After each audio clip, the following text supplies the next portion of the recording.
pangkat 3 diturun dipangkatkan 2 bahagi 2A pangkat 2 dalam kurung 2 pangkat 2 A pangkat 3 balas kurung dipangkatkan 2 bahagi 2A pangkat 2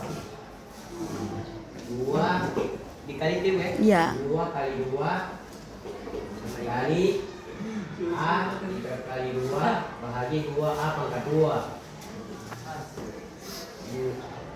2 pangkat 4 A pangkat 6 bahagi 2A pangkat 2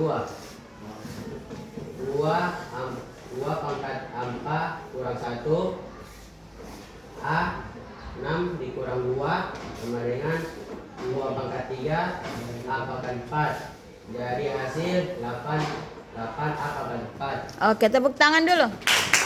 Ada yang tidak memperhatikan? Ada yang tidak memperhatikan?